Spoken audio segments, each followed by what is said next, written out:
Charles Paris, A Deadly Habit. Episode 1. Hello. A drunk major once told me the secret to a quiet life in the army is to walk fast, look busy, and always carry a file. Charles? Unencumbered by gainful employment, I was heeding this advice and keeping my head down. Charles? Attempting to avoid Francis's latest project, I walked fast, looked busy, I had an idea. and in the absence of a file, grabbed a brochure selling stuff you didn't know you needed, like slippers with torches in the toes for nighttime comfort breaks. Have you got a minute? Just on my way out. It won't take long. Sorry, Francis, I've got a thing.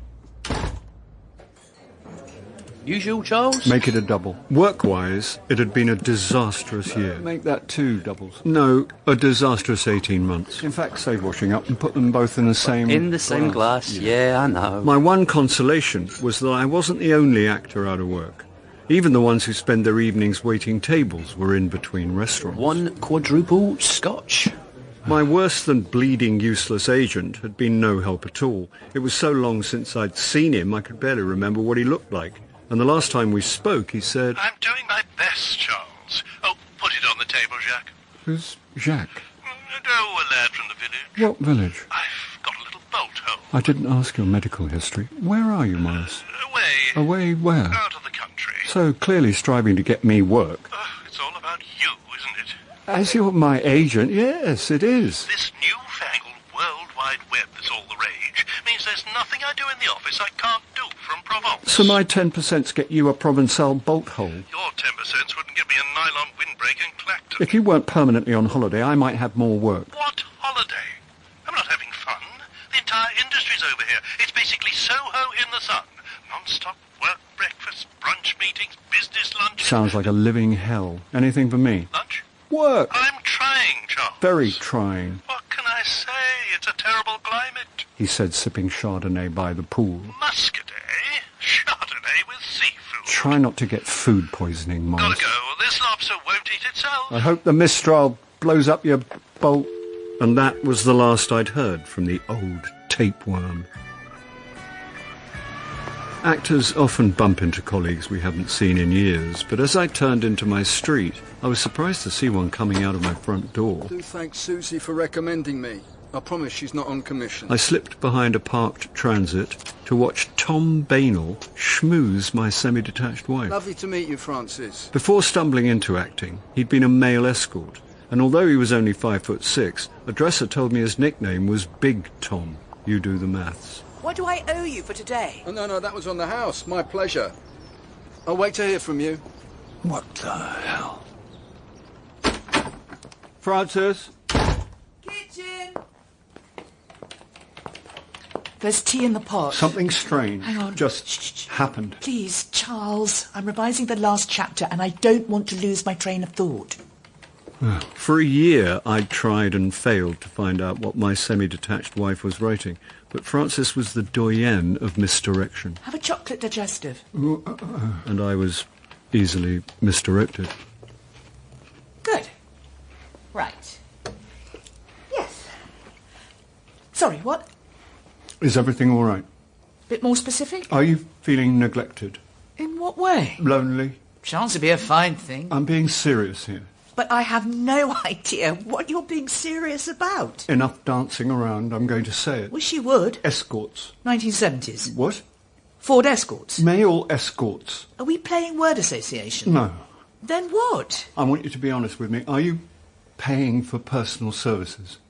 I had a manicure this morning. I won't judge you. Good, they're my nails. Forget nails. You know I'm not talking about nails. Are you being intentionally obtuse? I have literally no idea what you're talking about. Okay, you want to play games, fine. But I've got to say, I'm more than a bit... Clinically insane? surprised. No, shocked.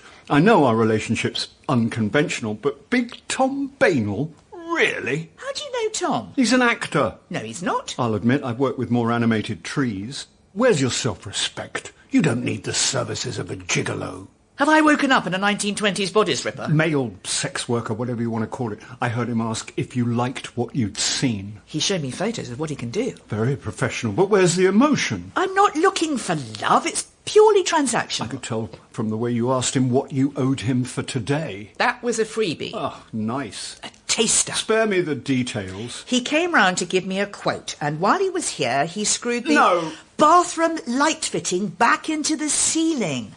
You know, the one you've been promising to do for a year. He's a handyman painter and decorator. Oh. And the penny drops. Yeah. Also, I don't pay for sex. All right. Not that it's any of your business. Absolutely. But if you ever decide to, I offer a very competitive rate. I'm good, thanks. Out of interest, what did he quote? What's it to you? You're not paying. I'm looking after your interests. I could look after my own interests. But you haggled. I negotiated. Really? Yes, really, I knocked him down. A lot? A bit. A bit? The man's got to make a living. How much? Mind your own. Don't be coy. How much? He wanted 9 and I got him down to 8. 800,000.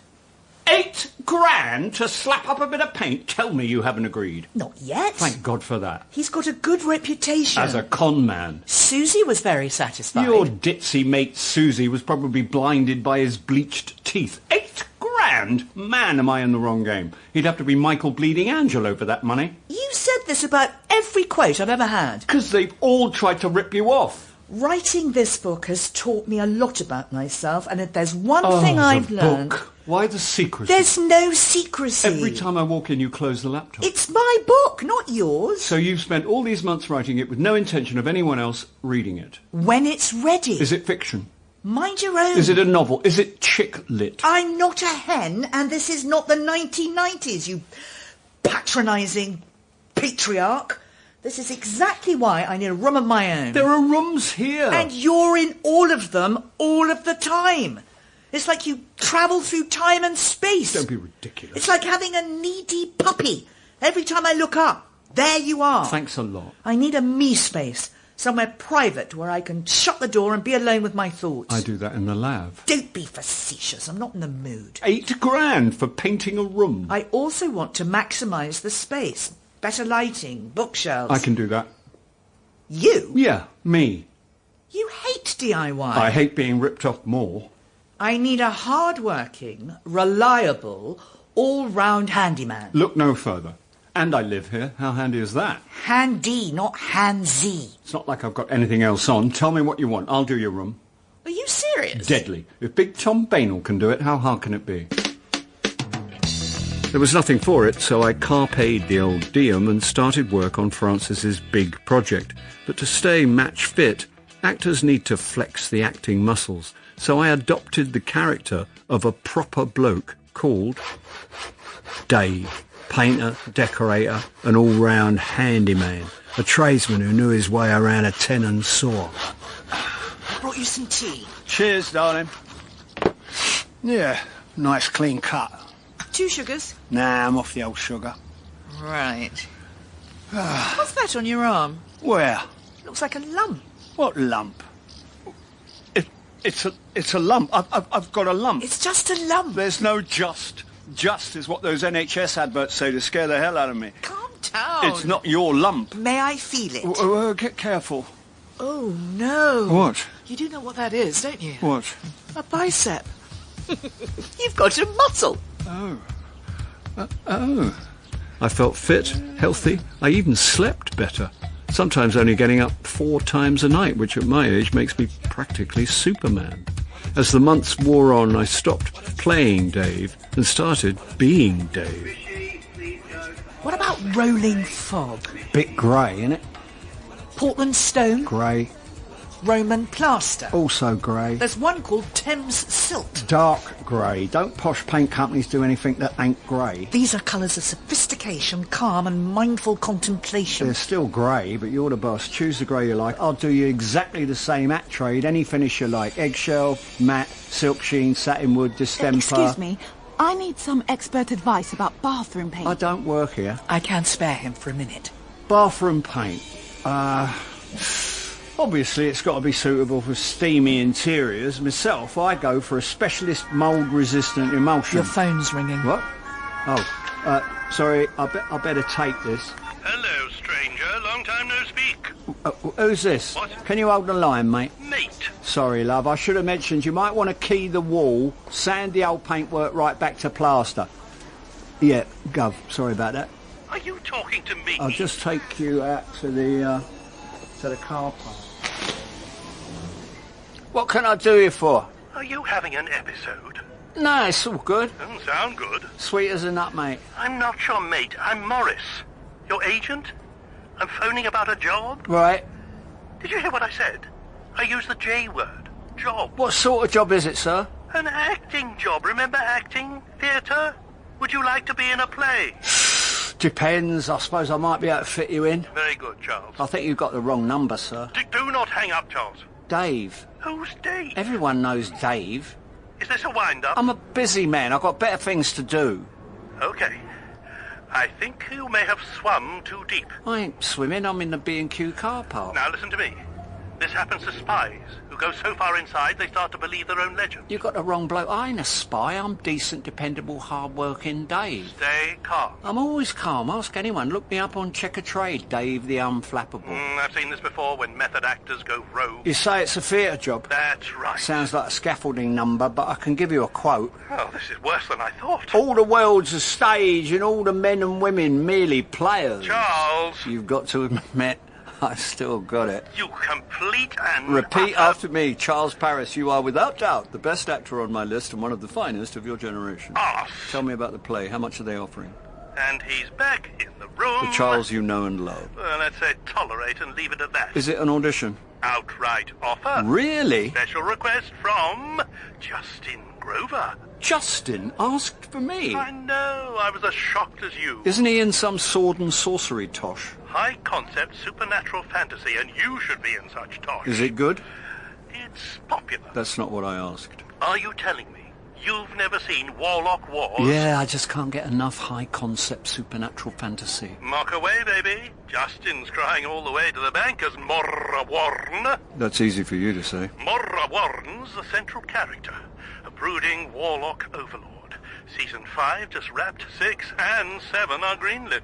What's the play? It's called Faith. The George Michael story. It's not a jukebox musical, it's a verbatim piece. Oh, not a piece. What's wrong with a piece? A piece means they haven't got the courage of their convictions to call it a play. And what exactly does verbatim mean in this context? Dervla Brody pieced it together from interviews and first-hand testimony with monks. I'm guessing no jokes. I think it comes under the category of important drama that needs to be told. What's it about? Monks in a monastery, beset by corruption and scandal. Why does he want to do a thing like this in his downtime?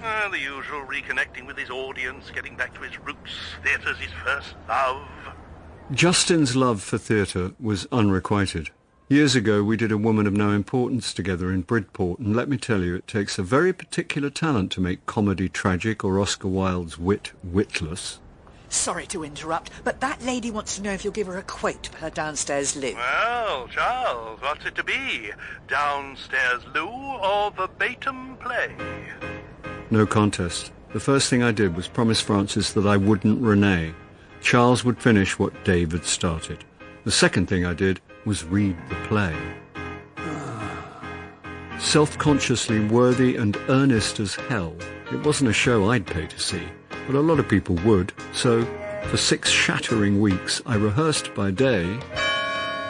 Well, it was like, what was it like? I don't know how to explain. It's not like I'd never had doubts, yeah? It wasn't about me or God.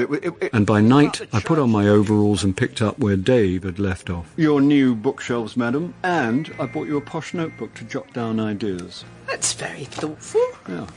I think it should be the first one on the shelves. Oh. I can fix that. By the time Frances moved into her new writing room, the company moved into the theatre ready for technical rehearsals. Welcome to the Afra Ben. I'm Brendan, your stage doorman, and go to Mr. Fix-It for any reasonable problems. Any unreasonable problems, speak to Kelly in stage management. Got it. I'm Charles. I remember. Really? Oh, yes. Another country. 1983. Blimey. There are only 2 creatures in the natural world that never forget. Elephants and stage doormen. Hi, I'm Lydia. Pleased to meet you, Lydia. Right, ladies first. Let's see what we've got. The only woman in a drearily male cast, Lydia Max spent most of the play sobbing and emoting straight at the audience, who then felt guilty for eating a chocolate chip ice cream in the interval. Here we go. Dressing room 8. Oh, and there's a note for you. For me? Fan mail already. Dropped off by a smart young man in a suit. She took one look at the handwritten envelope and scrunched it into a pocket. Anything for me? Just a key. Dressing room 12A. 12A? He means 13. He means 12A. There is no dressing room 13. Never has been, never will be. One morning I always tell new casts there's a lot of stairs, so mind how you go. If you're not fit now, you will be by the end of the run. Right, make yourselves at home and welcome to the Afra. First time in the West End. Actually, it is. Best perk of the job. You've got your own pied-à-terre in the middle of town where you can eat, drink and have a nap. Who sleeps in the day? Give it 30 years. Funny thing is, I saw my first grown-up show in this theatre. Really? My 10th birthday treat. What was the show? Sondheim's Company. Oh, very grown up for a 10-year-old. When was that? 2006. Nothing makes me feel my age more than working with someone who's younger than the contents of my underwear drawer. Sounds like you've worked here in the past. Long before it was the Afra Ben. Wow. When was that? About 2,000 years ago. Well, I think you're amazing for your... Don't even think about finishing that sentence. Brendan didn't say we'd need oxygen. Oh, I thought it was just me. How much further? I think we've reached base camp. 12A, this is me. I've had worse. Mind if I have a peep? Please. Bit gloomy. Stick up a few good luck cards, home from home. You'd think they could afford brighter light bulbs. Millennials, you don't know you're born. Don't worry, I'm sure your room's got a chaise longue, jacuzzi and all-suite sauna. Really? Well, you better go and find out. See you later. See ya. Right, to work. Crossword, crisps, and last but not least... Animals scent mark territory. The religious bless a house. But I have a personal ritual for making a place my own. Bless this dressing room, and here's to a successful show. Ooh. Home sweet home. Just a sec. Come in. Here he is. Justin, welcome to my humble abode. Room okay? Bijou, but it'll do the job. Yours? Bit bigger. It's huge, isn't it? Embarrassingly. All gold taps and dictator chic. Not quite. Complain to the management. It's the star's prerogative. Oh, I can't stand all that star crap. I'm a team player. You can't deny it's your name above the title. You're bringing them in. Well, strictly speaking, Warlock's bringing them in. Where would Warlock be without Morwarm? That's kind of you to say. But not easy to say. Also, my compliment was risky, as I still hadn't watched a single episode. Just skimmed the wiki page to get up to speed. Well, I'll leave you to settle in. Actually, while I've got you, I've been meaning to say thanks. For what? This. The dressing room? The job. Oh, come off. Seriously, my agent said you asked for me. For a good reason. What's that? That play we did donkeys years ago. The Wild? I was way out of my depth, but you were the business. Well, that's nice of you, but... Oh, you really made me raise my game. Oh, well. Seriously, when it comes to the theatre, you're the dog's cojones. And you told me something I've never forgotten. Did I? Be nice to people on the way up. You never know when you might meet them again on the way down. That's unusually wise of me. But you're not on the way down. Don't jinx it, Charlie. Do you ever think you're going to get found out? Like you're going to walk into a rehearsal room and somebody's going to turn around and say, "Thanks very much, mate. You've had your fun. Game over." Do you ever feel that? Constantly. Not just me, then. Everyone I know. Well, I've got a bit of... Well, not power, but let's say influence. I want to help the good guys. The people who've helped me.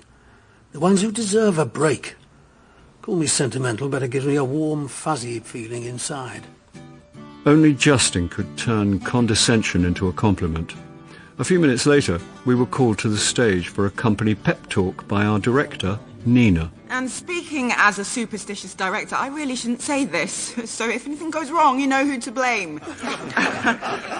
But with a cast like this, and a text like Faith, I honestly and truthfully feel we've got something very special. So, how about a round of applause for yourselves and for our author, Dervla Brody? Dervla? Where is she? The rest of us had gathered on the stage around our director. There she is.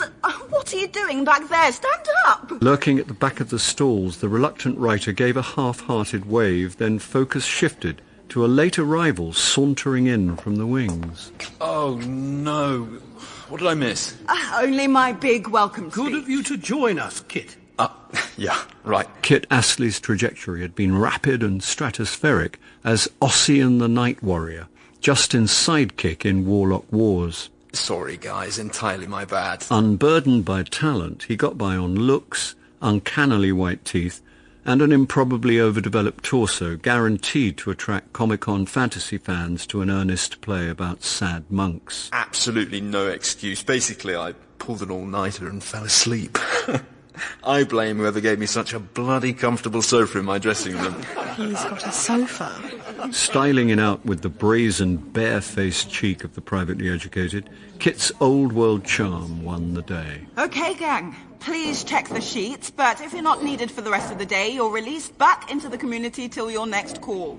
I can't believe Kit's got a sofa. I've barely got room for an armchair. I got the impression Lydia minded less than she said, and any annoyance quickly faded when Kit's top-heavy frame swung into view. Don't let me do that again, Lydia. How is you being late my fault? You were the one who got me drunk last night. He does this. Turns things around to his own advantage. It's what politicians do. Look over there, and then hope you don't notice what they're doing under your nose. He's blushing. Oh, just rosy cheeks. I've got this boyish thing going. Anyone hungry? Although it was an open invitation, her eyes lingered a second too long on Kit. Oh, I've got some stuff to do. No poker player, Lydia failed to conceal her disappointment. But I might join you for a coffee, if you tell me where. Well, I'm starving. Good, because I know just the place. Hiya guys, welcome to Clean and Green. Here's the menu, the ethical eating ethos, and our food sustainability mission statement. If you want to know more, scan the QR code for the full manifesto. I'll be back to take your orders in just a minute. Enjoy. I just love this place. Yeah, who wouldn't? Across the street, my jaundiced eye alighted on a remnant of things past. An old-school Jewish salt beef bar with a high-cholesterol window display that tugged at my heart and would probably have stopped it. How's the dressing room? Very pink. Did you see the Warlock fans outside the stage door? Is that what they were? They were all in cosplay. I've lived in London so long, nothing surprises me anymore. I grew up in Surrey commuter belt where you get a funny look if you have a haircut. I still pinch myself every time I cross the Thames. Hang on to that feeling. Earth has not anything to show more fair. Who said that? Wordsworth, upon Westminster Bridge. Ah, dirty old river, must you keep rolling, flowing into the night. What's that? Waterloo Sunset. Don't know it. Ray Davies. Is he a poet? The Kinks. Oh. You really know how to make a guy feel old. Sorry. So, were they Justin's fans? They were dressed like Ossian, so more likely Kit's. I'd never say this in front of Justin, but... Kit's younger, fitter, and looks like a Marvel superhero. Well, he's not my type, but yeah. Oh, it looks like you've also got a fan. Me? Bloke outside. What bloke? He's pretending to read the menu, but he's clearly looking at you. Don't turn round. Oh, for God's sake. We'll have to do this another time. Lydia? Sorry, Charles. Through the window, I watched Lydia confront the man. I can't lip read, and I've never been great at understanding mime, but her body language was unequivocally angry. And after a brief exchange, she marched off. Are you ready, or shall I wait till your friend comes back? I don't think she's coming back. Well, just to let you know, today's special is adzuki beans on linseed toast with fermented kelp ketchup. Yeah, I'm afraid I've also got to go, but next time, I want that fermented kelp ketchup.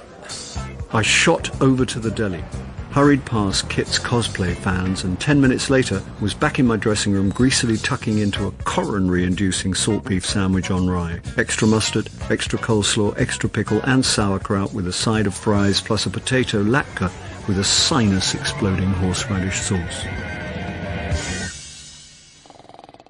Whether it was the food or the half bottle of scotch I drank to wash it down, I fell into a near comatose sleep until...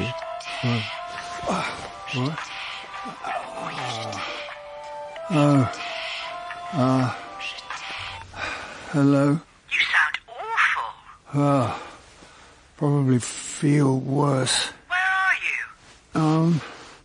Earth, I think. You don't sound too sure. It's dark. I'll put the light on. Oh, yeah. Oh, I'm in my dressing room. I must have dozed off. Oh, hang on. Something on my shoe. Tastes like salt beef. Tell me you haven't just eaten meat off your shoe. Oh, I wish I could do that. How are you even alive? It was on the upper. That's okay. Did you phone for a reason? If you pass the Norio on your way home, can you pick up Gorgonzola? Oh. If they've got it, the extra creamy one. Oh, I've got to get out of here. Charles? Bye. In my state, the perilous staircase was not only endless, but swaying like a pendulum. Hurtling down, I ricocheted from wall to wall till I swung a hairpin and... Even as I fell, I thought the mound of discarded costume felt solid for fabric. What kind of idiot? Now I realize that under the voluminous hooded monk's habit was a person who was alarmingly still. Then I noticed blood pooling out across the concrete landing. Sober voices were coming upstairs from the understage area. Any second now they'd find a drunk, nauseous actor standing over a lifeless body. I panicked and backed round the corner just as two stagehands reached the landing. Oh my, call 999. I knew I'd done nothing wrong, but I wasn't thinking straight. Anyone around who knows CPR? The situation was in steadier hands than mine, and the second the coast was clear, I tossed my key through the hatch of the doorman's empty office and stumbled into the night.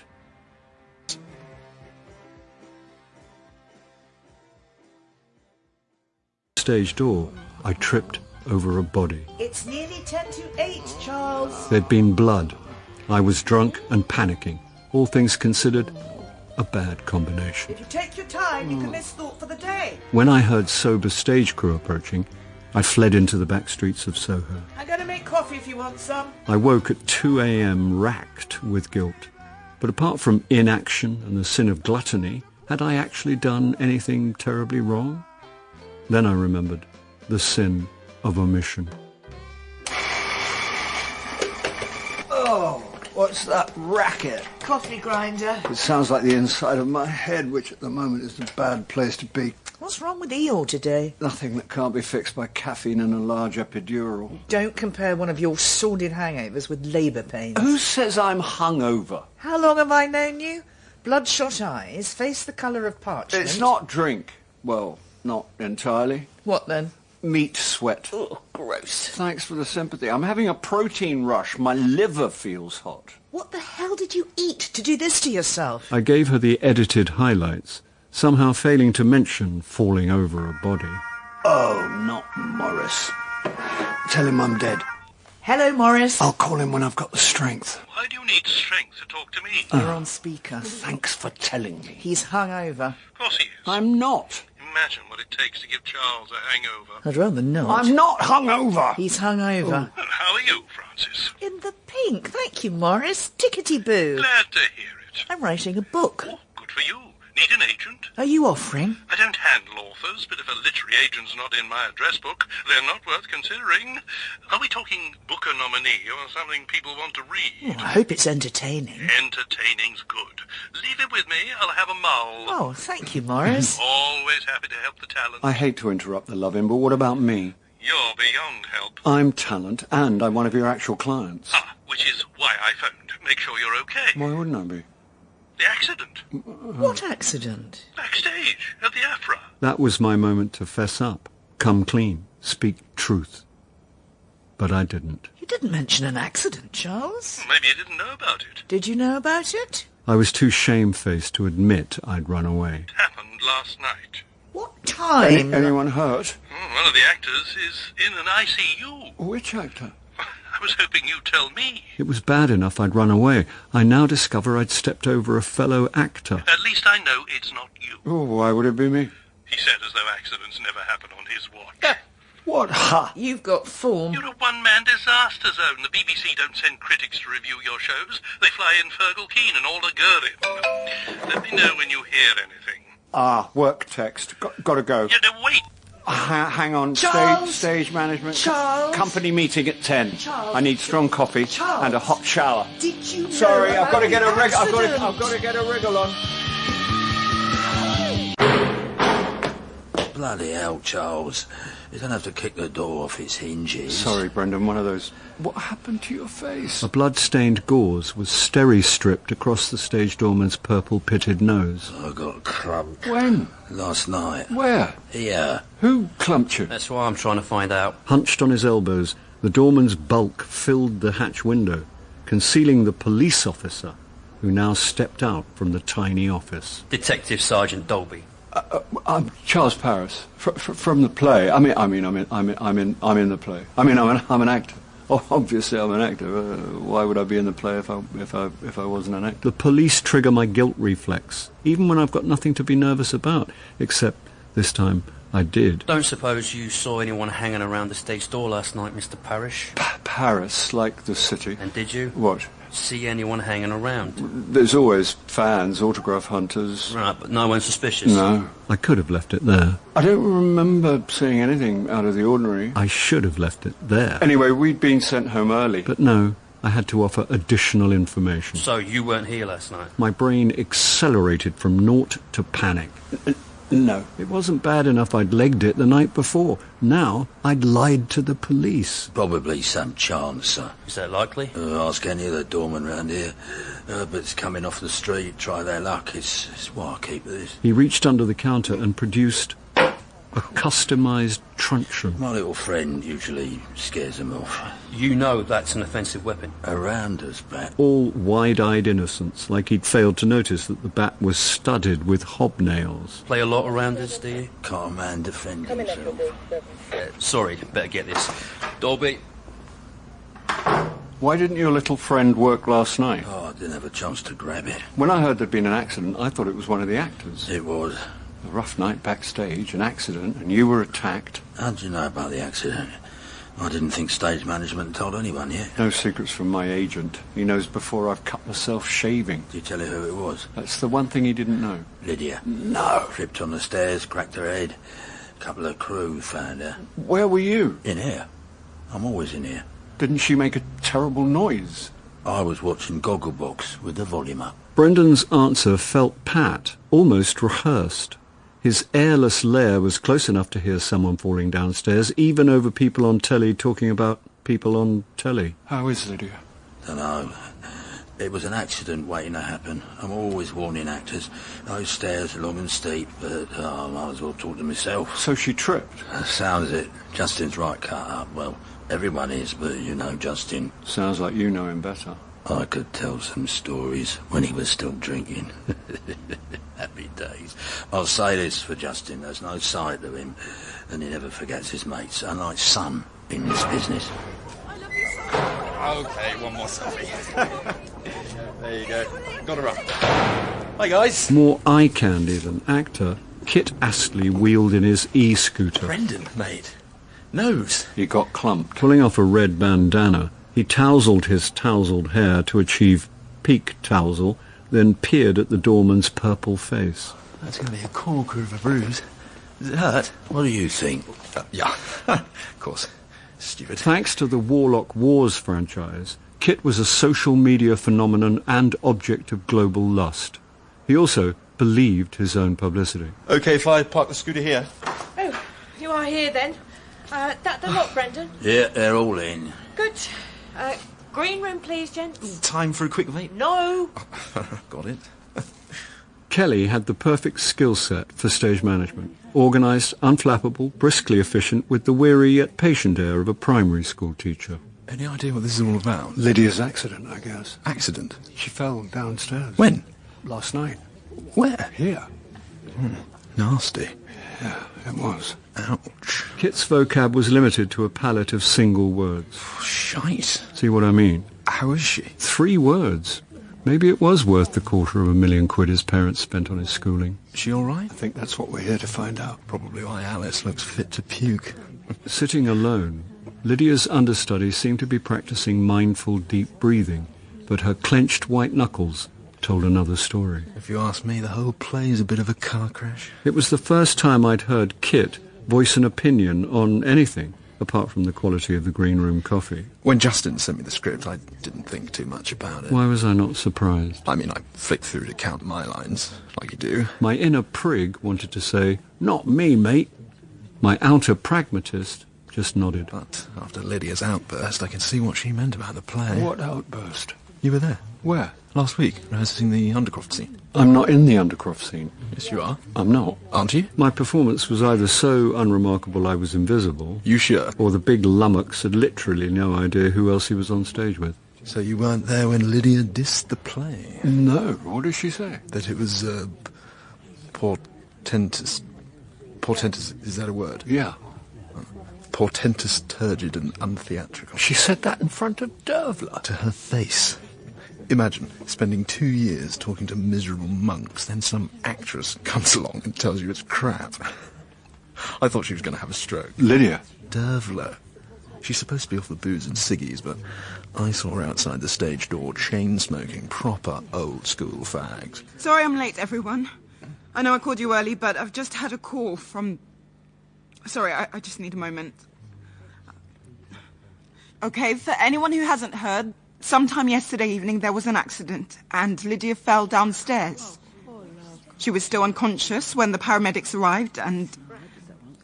Anyway, the call I just took, that was the hospital phoning to say she never regained consciousness. I'm sorry to tell you that Lydia died in the early hours. Oh, God, no. I know. I know. It's just so... I don't know what to say. I'm devastated. We all are. Now, I've got some conversations to have. Please bear with me, and I'll be with you as soon as I can. Makes you think. This was clearly a new sensation for Kit. We're all walking a knife edge, dangling by a thread. No cliché left unturned. Life, eh? What can you do? A philosophical perplexity reduced to life, what can you do? Sorry, guys. If you could all go to your dressing rooms, the police may want to come round for a chat. See if anyone can shed any light on what happened last night. Note to self. Avoid weaving further tangles into my stupid web of deception. You okay, Charles? Yeah, well, you know. When someone dies that young. I know. Alice is in for a baptism of fire. She'll be fine. Actually, Nina thinks she'll be... What? Nothing. I shouldn't have said anything. You haven't said anything. I nearly did, and I shouldn't have. Come on, Kelly, you piqued my interest. Okay, strict confidence. Cross my heart. Nina wanted Alice for that part all along, but she didn't have final say on casting. Who did? Justin. No, I'm not bad-mouthing Lydia. She was terrific, but... Well, Nina told me that when she took the job, it was on the understanding that she'd have a lot of say over casting. But when it came to it, fait accompli, Lydia was foisted on her. Do not tell anyone. No. You'd better get back to your dressing room before the police start looking for you. For me? Yeah, they're talking to everyone. Oh, right. Once they've gone, we should be able to get things back on track. Of course, they've got to check the CCTV. CCTV? Yeah. Right, better crack on. CCTV. I hadn't even thought about CCTV. My day was just getting better and better. Walking back to my dressing room, the word foist echoed round my head. Justin had cast me in Faith. Had I also been foisted on Nina? Sorry. Sorry, my fault. No, my dad's always telling me not to walk and text. That's Dad's for you. Ironically, it's him I'm texting. With the good news. Word travels fast round here. Except it doesn't feel like good news. Sorry, that was crass. No, it's an amazing opportunity. It's just a pity I have to get it like this. You're Lydia's understudy. It doesn't stop me feeling guilty. There's a lot of that about. That DS Dolby made me feel awful. The police always make me feel guilty. Do you often talk to the police? Well, I have a tendency to find myself in the wrong place at the wrong time. Anyway, it was an accident, wasn't it? I think so. Did Dolby say anything that made it sound like it wasn't? No. He just had this way of making me feel I'd done something wrong. which is crazy because I was with friends last night. I mean, I was in Peckham. What did Dolby say to make you feel so guilty? It's not what he said, more the look he gave me when I said I was the understudy. Like he was thinking, this one stands to benefit from Lydia's death. I mean, seriously, Charles, would you wish someone dead for an acting job? Only every time I open the Sunday arts section, I thought. But thinking's not the same as doing, right? It's not that we were besties or anything, but we were starting to get to know each other. She was lovely. She gave me some really good advice. About acting? Also, useful life hacks. Who to trust in the business. Who to watch out for. Really? Like who? It might be gossip. But she said, never get into a lift with Justin. Handsy. It's wrong to damn a whole generation of men, but I'd known Justin long before me too, and it was certainly possible he hadn't got the memo. Poor Liddy. I can't imagine anyone wanting to hurt her. I suppose the police have to consider all possibilities. I just keep thinking of her lying in some morgue. Oh, God. Sorry, love. I didn't mean to make you jump. We've had a bit of a rodent problem in some of the dressing rooms. The police said it was all right to check Lydia hadn't left any food lying around. Brendan waved a white bin liner. They love biscuits. The police? Nice. All right. Any trouble in your rooms? I've not seen anything. Nor me. Once we've been given the all clear, Nina said you might move into Lydia's. That right? She mentioned it. To be honest, I'm not sure how I feel about it. While it's open, you might as well have a quick look. Go on, take the key.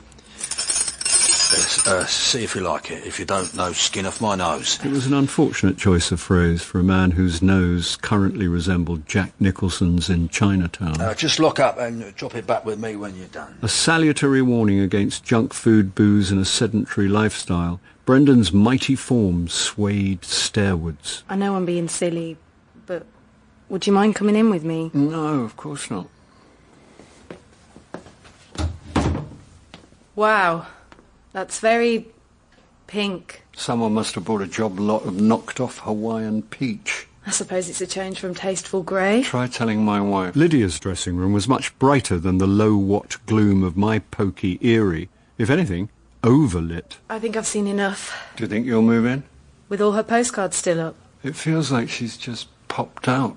Exactly. Alice Beaton to the green room, please. Alice Beaton to the green room. Nina said she wanted a chat. You go. I'll lock up. Don't forget to hand the key in. Go on. Don't keep Nina waiting. She thrust the keys into my hand and ran. Turning to leave, I noticed a handwritten envelope in the bin and took it out. By hand, for the attention of Mrs. Lydia Mack. Mrs.? Had someone got the title wrong, or was Lydia married? I stuck the envelope in my pocket, returned the keys to Brendan, and went back to my room hoping mice hadn't developed a taste for whiskey.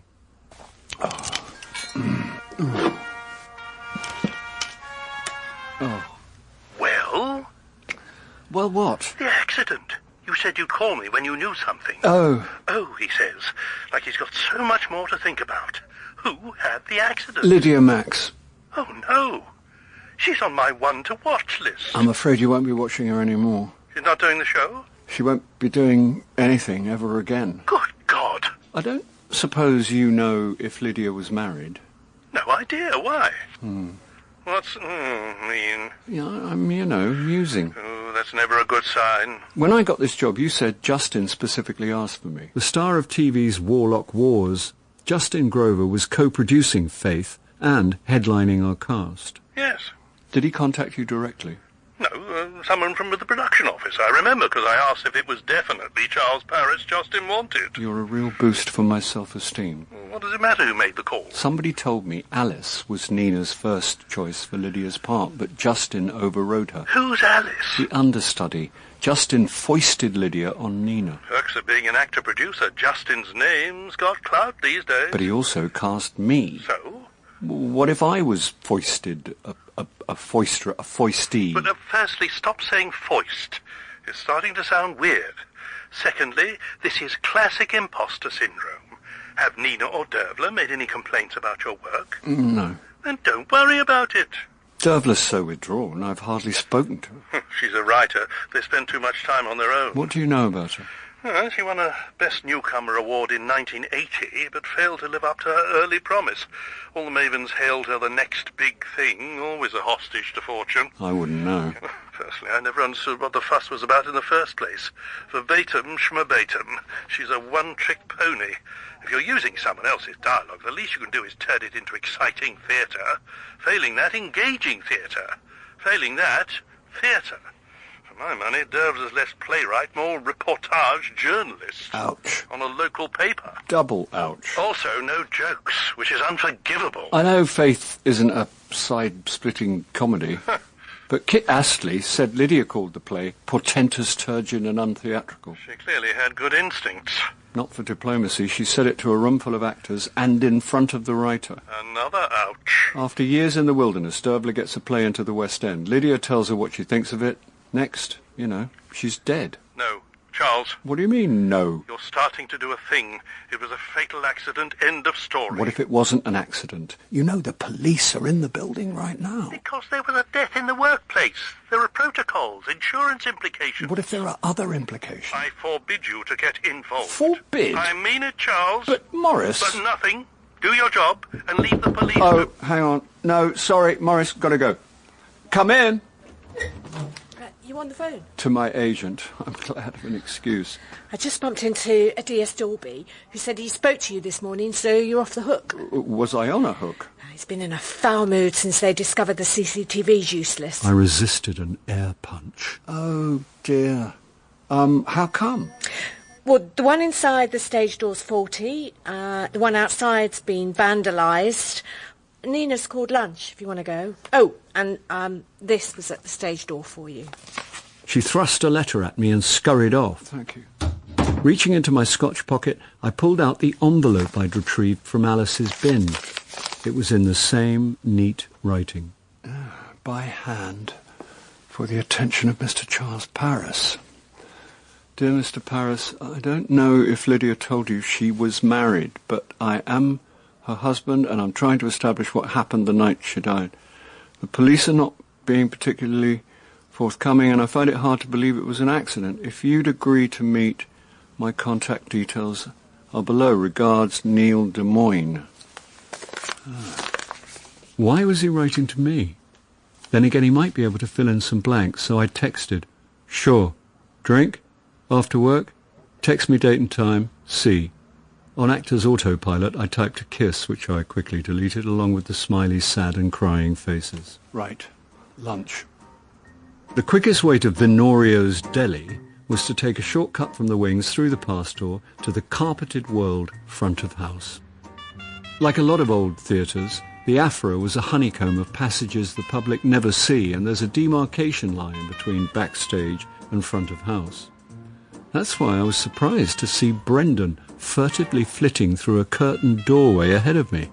It's also why I decided to follow. Another door, another staircase.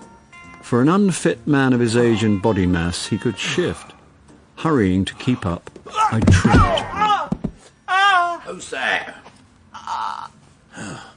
Charles, what are you doing here? My shin. Broken anything? I don't think so. But I didn't half crack it on the edge of the step. You need first aid? Oh, I need a drink. Come on. Where to? I hobbled behind him into a narrow, wood-panelled passage. Can I trust you to keep a secret? Of course. Door's been varnished so many times, it looks like another panel, but... after you. Welcome to Brendan's Bar. Stuffed to the gunnels with detritus, the tiny room was a cross between a prop store and a junk shop. Used to be a private sitting room where toffs entertained their lady friends during the interval. Nice, discreet little love nest. Bit small for a boudoir. Big enough for... whistling? You know. The question was, did Brendan? Half cut one night. I missed the last train, so I come back to the Afra. I had the whole theatre to myself, so I spent the night poking round. I found this by accident and thought, thank you, John. Just what I'm looking for. I'm a rational sceptic, but something in that room reeked of death and decay. It's not much, but it's home. I love what you've done with the place. I store all my stuff here, including... medicinal vodka. It numbs the pain. Does it help with your nose? Work in progress. Here. Up the workers. Yeah. Under ultraviolet light, my glass would have been a living Petri dish. I closed my eyes, opened my mouth, and thought of Europe. Chop up.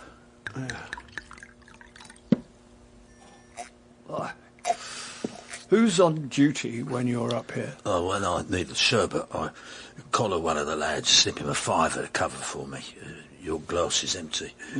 While he poured a third, I took a chance. What about when Lydia had her accident? Brendan's glaucous eyes slowly settled on mine. What about it? Eyes full of quiet desperation, bloodshot, pink-rimmed, whites as grey as tragic Y-fronts. Were you in here when she fell downstairs? I would have told you I was in my office. Watching Gogglebox with the volume up to 11 so you didn't hear a woman crashing down the stairs only a few feet away. No wonder dear Storby didn't believe you. Says who? Did he say something? If that was barefaced cheek, the audacity of my next line shocked even me. You know, lying to the police is a serious business. Obstructing a police inquiry, they don't like that. All I did was come up here for a crafty drink. So you weren't in your office all the time? Was there a lad covering for you? It was late. There was hardly anyone round. I couldn't see any harm. Not for a few minutes. How few? Maybe half an hour. By the time I left it was dark. I missed my footing. I went flying, nose first into the wall. But you told Dorby you'd been attacked. To get him off my back. I wasn't here when Lydia fell, but it was nothing to do with me. You know what the police are like. You gonna snitch? That you had a fight with a wall? No. Oh, in that case, help yourself or I'll go for a Jimmy. In his absence, I thought I'd have a poke around. It was an Aladdin's cave, if Aladdin hoarded everything from top hats to tins of paint. Hawaiian peach matte emulsion. Bound to be a matte emulsion in Equity. An Art Deco cocktail cabinet, probably left over from a Noel Coward, was jammed in front of an old fireplace. I caught a tantalising glimpse of some very pretty period tiles.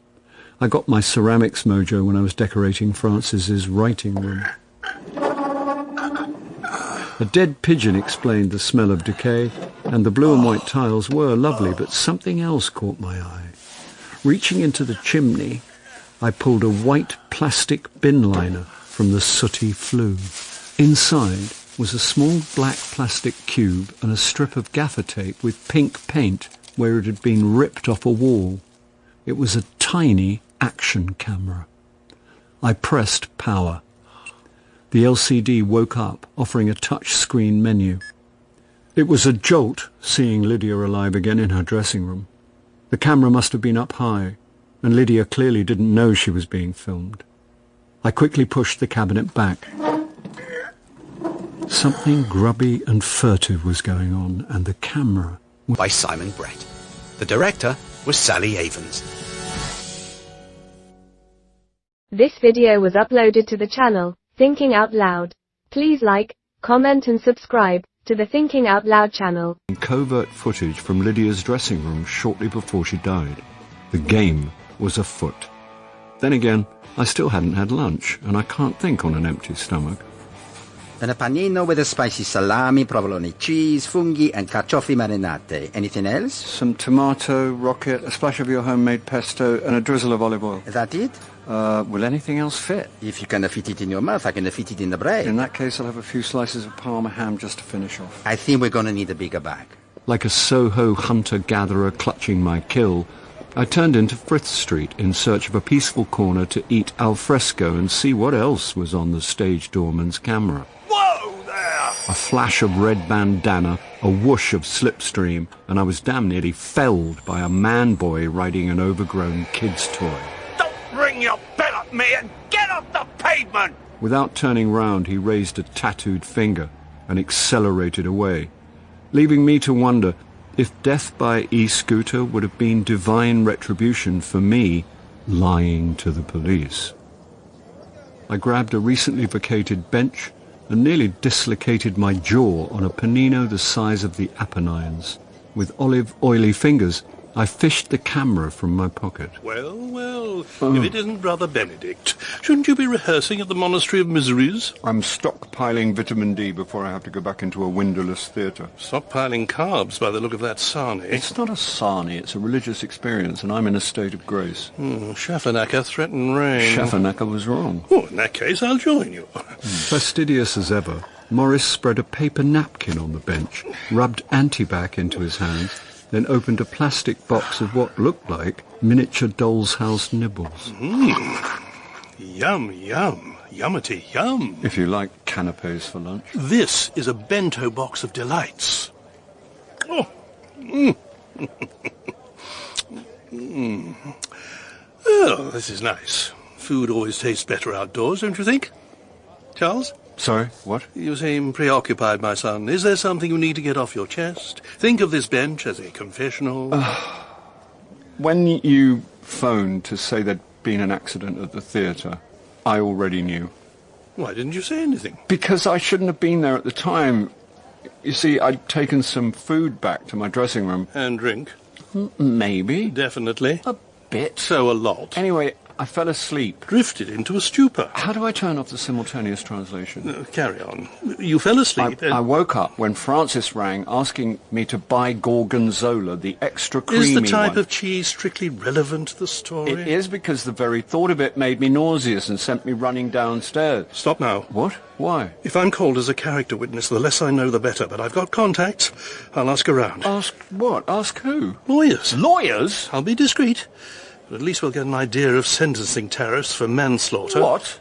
You might get away with accidental death. What? Well, assume in your retching rush to get out, you knocked poor Lydia downstairs. No. Then what are you kvetching about? Well, it's possible I might have accidentally lied to the police. What? I panicked. You know the way coppers think. Actually, I don't. And nor do you. I'm an agent. I know how actors think. Trust me, they'd have put two and two together and come up with me drunk standing over a body. So what did you do? I heard sober grown-ups coming, so I kept out of the way. You mean you hid? I let them get on with it. You mean you did nothing? As soon as I knew things were under control, I left. You mean you ran away? This simultaneous translation's really starting to annoy me. If you were innocent, why flee the scene? If I'd have stayed, the police would have got suspicious. If they weren't suspicious before, they will be when they see you on CCTV. Fortunately, the camera inside the stage door's broken and the one outside's been vandalised. Lucky for you. Actually, it is a bit of a coincidence now I come to think about it.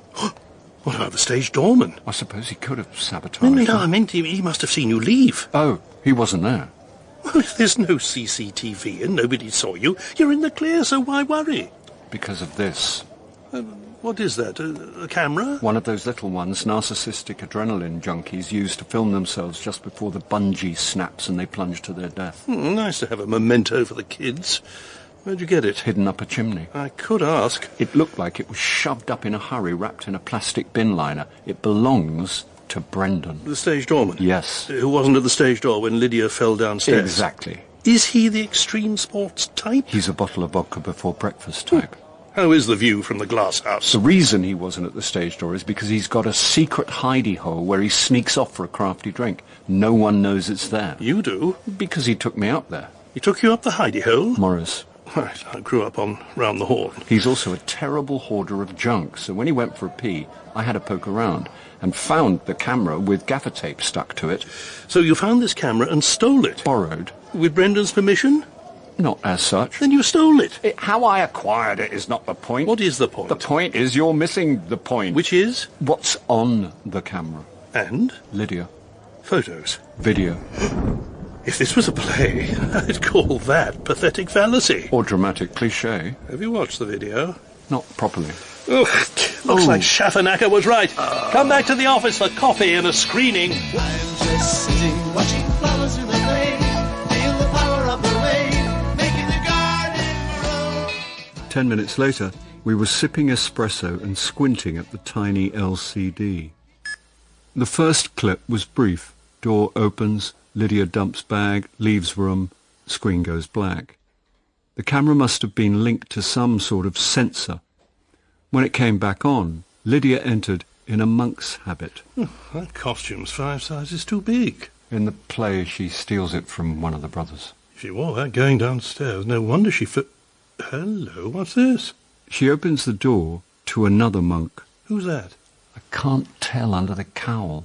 She's pleased to see him. He's pleased to see her. Oh, dear. Lydia shuts and locks door, then pushes man onto couch. You know, there are laws against this. They're consenting adults. I mean us. This was obviously made for personal consumption. Yeah, but whose? Theirs. I don't think so. I heard a piece on Woman's Hour. You'd be surprised. This is something else. Like you're an expert. The camera must have been somewhere up near the ceiling. Yeah, it's an odd angle. And look at them. It's difficult not to. I don't think they know they're being filmed. I must say, I'm impressed he's managed to keep his hood up. Morris. Blame Kenneth Williams. It's got to be the stage doorman. You think that's him, dressed as a monk? Not the one in the video. Lydia'd have to be pretty desperate. No, he must have planted the camera for his own kicks and then... Mice. Where? Biscuits. Are you having a stroke? After Lydia's accident, I saw Brendan coming out of her dressing room with a bin liner. He said there'd been a rodent problem and the police had given him the okay to clear any food she'd left. Oh, yeah. You think he had the camera in the bin liner? That's where it was when I found it. Gaffer tape! The king of non-sequiturs strikes again. Have you noticed the colour of Lydia's room? Well, I can't say the interior decor's at the centre of my attention. Look at it now. It's a rather outre pink. Not pink. Hawaiian peach. Well, either way, it's clashing with the monk's buttocks. The gaffer tape that was in the bin liner had the same colour paint where it had been ripped off the wall. Ossian the Night Warrior. Now who's king of the non-sequiturs? The tattoo. When Warlock Wars went into its 5th season, Kit Astley was interviewed in Variety and said he'd had his character's coat of arms inked on his right buttock. Oh, it's Frances. I'll put her on speaker. How's my favourite author? Is this a bad time? Just watching a sex tape with your semi-detached husband. I suppose you've got to keep the spark alive in your bromance. It's not our sex tape. Oh, louder, Charles. I think my PA may have missed it. And what can I do for you, Francis? You left a message to call. I did? Oh, yes, I did. Look, I hope you don't mind, but I took the liberty of showing your manuscript to a literary agent I know, and she wants to meet you. Seriously? Oh, don't go opening any bottles of champagne just yet. I owe you big time. Well, if anything comes of it, you can cook me one of your delicious meals. You're on. When Charles leaves, I'll email you her details. Perfect. I'll let you get back to your sex tape. I think we've seen enough. Say bye-bye, Charles. Bye-bye, Charles. Yeah. Well, I better let you get back to managing the careers of actors more successful than me. Any actor working successful these days. That's true. What are you going to do with the camera? I hadn't thought about that. If it was planted by Brendan, he's broken the law, possibly several. I could put it back where I found it. It's evidence. Oh. Evidence which is now covered in your greasy fingerprints. Ah. This is what happens when you play detective. The rain had stopped, and the newly washed pavements filled the warm air with the smell of petrichor. Turning a corner, I saw the regular huddle of 3 Warlock fans at the stage door, a coven of cosplay witches waiting for Justin Grover or Kit Astley. Is Kit in there? I really couldn't say. Well, if he is, will you tell him we're out here? Yeah, sure. Now, mind your cauldrons. Groupie's still out there. I'm not sure we say that anymore, Brendan. No. Oh, I can't keep up. They're waiting for Kit. Oh, he's not back from lunch. Poor old Justin. Justin's far from poor, and he's hardly old. He's older than Kit. I doubt he cares that Kit gets all the attention. I would. If I was a leading man in a big telly-series like Warlock Wars. With his boozer's skin and battered nose, I tried to imagine a blockbusting TV series Brendan would headline. Maybe The Great British Piss-Up. No, sorry, not today. I'm running late. Kit looked flushed and bothered, his face as red as his posh boy does street bandana. You wouldn't believe it. What's up? I've only had my e-scooter seized. Some bored Jobsworth copper tried to find me, and when I kicked off, he confiscated it. Where were you riding it? Up Frith Street. Towards Soho Square? Yeah. That's one way. The road is. I was on the pavement. I tell you, bro, this country's turning into a police state. The police should arrest him for calling me bro. Yeah. So, where'd you disappear to then? I come back from the lab. You scarpered. Sorry, yeah, I had to meet my agent. Well, If you fancy another drink sometime, you know how to find Brendan's bar. Yeah, thank you. Since our pre-prandial cooking vodka, I was still his new best friend, so presumably he didn't know I'd taken his camera. Right, better brace myself for the great climb. Don't forget your key, Charles. Cheers. I took a deep breath and started the ascent of K2. Charles Paris, a.k.a. the Panther Gentleman Thief. Is that the same gentleman thief who lies to the Metropolitan Police?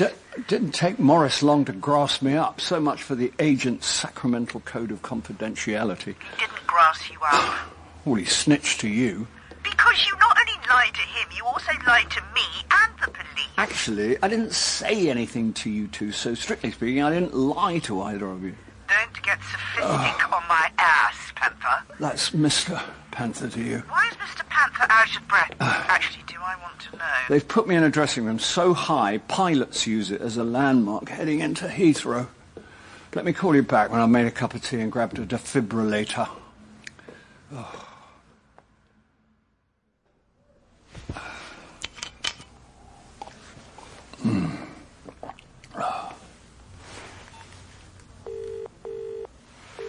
Got your tea? Sipping as we speak. Liar. What? You didn't have time to brew up. I didn't say what I was sipping. More sophistry. Okay, I'm sorry I didn't tell you about the accident. Did you really think they'd accuse you of murder? You know what they're like. You watch way too much TV crime drama. Practically all TV drama's crime drama. And they're not doing you any good. It would be if I was in any of them. Talk to Morris about that. But this is real life, and every time someone stubs a toe, you start looking for sinister motives. Lydia didn't stub a toe, she died. I know. And sometimes I find sinister motives. And sometimes people fall downstairs. Unless she didn't fall. Why do I bother? I'm just positing. Well, don't. Allow me to posit one idea. Only if you stop saying posit. What if I told you I've got evidence that proves something odd's going on at the Afra? What evidence? What proof? And so I told her about Brendan and the camera and the covert sex tape. Okay, that is odd. I thought you'd poo-poo my theory that Brendan's been up to no good. You found what appears to be secretly shot footage of two actors screwing in a dressing room. I'm not poo-pooing something that weird and creepy, not to mention illegal. Exactly. Unless... When I said unless, you groaned, but it's okay for you. If the patriarchy would let me finish a sentence. The patriarchy apologises. Carry on. What if Brendan didn't put the camera there? You think Lydia? Sex tapes aren't the sole preserve of men. I heard a piece on Woman's Zone. Yeah, so did Morris. Not all ice cream's vanilla. Ice cream? Other flavours are available. Of ice cream? Of sex! Are you being deliberately obtuse? I wasn't, but now I really want an ice cream. Partly ice cream. And consider the possibility that Lydia videoed herself with Kit for personal consumption. Two things. One, it didn't look like either of them knew they were being filmed. Actors are used to performing in front of cameras. What's point two? How come the camera ended up stuffed inside a chimney in Brendan's secret drinking room? That does throw a different light on things. So what are you going to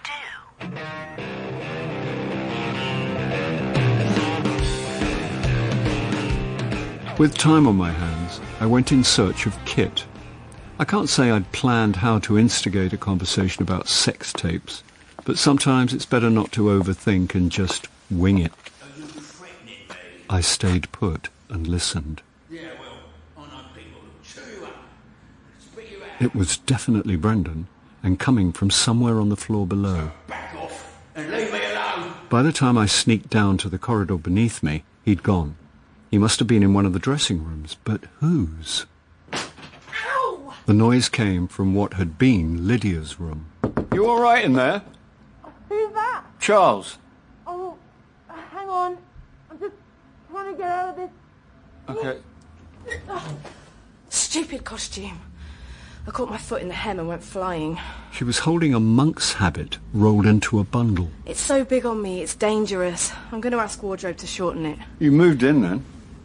This room? Oh, yeah, Justin talked me into it. Oh.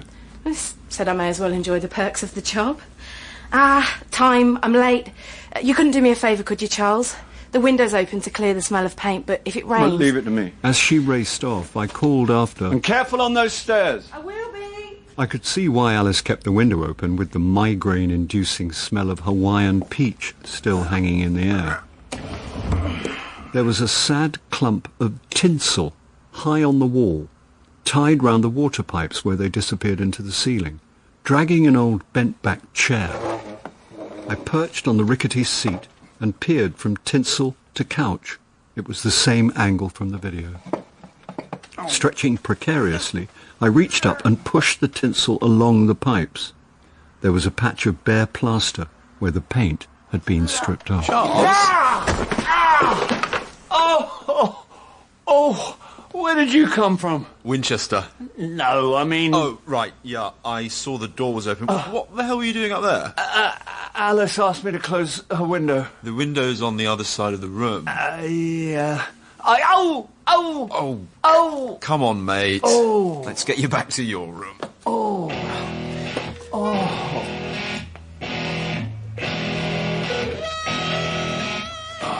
There you go. Oh, thanks. Ooh, you got blood on your hand. Yeah, I must have grazed it on something. I'll fetch a plaster. It's nothing. You should clean it. If you open that drawer, there should be a bottle of... Scotch. Is there? Well, that'll do the trick. Just pour some on the cut. Oh. There, disinfected. Maybe you should have a drink for the shock. Settle the nerves. Not a bad idea. There's a glass if you... No, I'm good, thanks. That's better. Sit down. You're lucky you didn't break anything. Escorting me to my room, he'd saved me the trouble of engineering a difficult chat. All I had to do was instigate the subject. Why were you standing on a chair? I was looking for something. On the ceiling? Near the ceiling. Did you find it? Sort of. Oh, cryptic. Crossword addict. Everything's a clue. To what? Exactly. Oh, cryptic again. That's me, a riddle wrapped in a mystery inside an enigma. No ambiguity with me. What you see is what you get. Never seen the point of saying one thing when you mean another. Just cut to the chase. There's a lot to be said for it. So, what was it? What was what? The thing you sort of found near the ceiling. Oh, it's more what I didn't find. More riddles. Sorry, it's like a nervous tick. So, this thing you didn't find. Paint. Not with you. Or rather, lack of paint on the wall in Lydia's room. But the room is painted. Yeah, but... done out in that hideous pink. I know, but... Would have given me a migraine if I hadn't kept my eyes shut most of the time. Yeah, but the thing... Sorry? What? What? You said you kept your eyes shut? Yeah, when we were... you know... I'd seen the video. I did know. But he didn't know I knew. So you mean you and Lydia were... Oh, yeah. A lot. Like a lot. Kit said he was straightforward. I just wasn't expecting him to be that straightforward. Do you mind if I ask... Anything you like. Was it a serious relationship? Relationship? No, it wasn't a relationship. It was not like love or anything. All right. Just fun. Fun? You remember fun? Yeah, I know what fun is. I bet you do. Back in the day. Hey, bro. Was this fun for both of you? I hope so. You're sure Lydia wasn't more serious than you? Because she's a woman. It's the 21st century, not one rule for boys and one rule for the girls. Lydia was up for it, I was up for it, it was... Fun. Right. We were having a laugh, not planning a wedding. Just as well, she was still married. As far as she was concerned, that was over. Is that what she said? Yeah, but the husband was in denial, sounding like one of those emotionally needy types. The more I heard about Lydia's emotionally needy husband, the more I wondered why he wanted to talk to me. So... what was all that about no paint in Lydia's room? If you look up high, there's a patch of bare plaster where the paint's come away. So? I happen to know that someone had gaffer-taped a camera to that wall.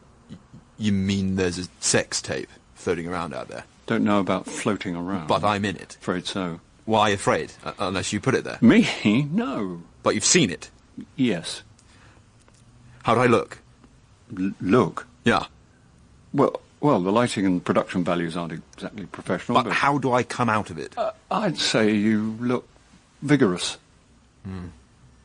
Vigorous sounds all right. Your face is out of shot underneath the monk's hood, but you can make out the, tattoo. That's okay, then. I'll tell my PR, and if it goes viral, they'll either deny everything or know how to spin it. Oh. Never know. Might even be good for my profile. Really? I wonder what perv put the camera there in the first place. I don't suppose Lydia... No, not her thing at all. Astley, to the stage, please. That's me. Mr. Astley, to Don't go the falling off stage. any more chairs. Kit seemed completely untroubled by the existence of the sex tape, and I saw no reason for him to wish Lydia any harm. Needing to think, I headed downstairs, and as I wandered, I pondered. Lydia had bad-mouthed Dervler's play, but that's no motive for murder. Then there was the husband, but if it's a crime to be emotionally needy, guilty as charged. The finger of suspicion kept coming back to Brendan, creep and voyeur. Yes, but did that also make him a killer? Can I help you? Yeah, Kit said it's all Are right. you sure? Yeah, he said. How did you get in? Struck by a cauldron and poked by a besom, I gave chase, but by the time I got to the stage door, they'd gone, and once again, Brendan was nowhere to be seen. I bolted the door from the inside and went through the wings to the auditorium. Okay, just resetting, then we'll go from the top of the scene.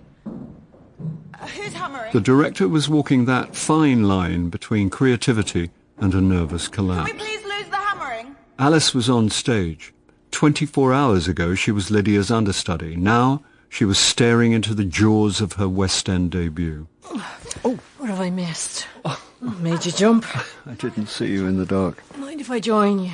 In truth, it wasn't that dark, and despite her shyness, Dervler went in for extravagant outfits, so I couldn't really miss the 6-foot playwright. Think what they charge for these seats.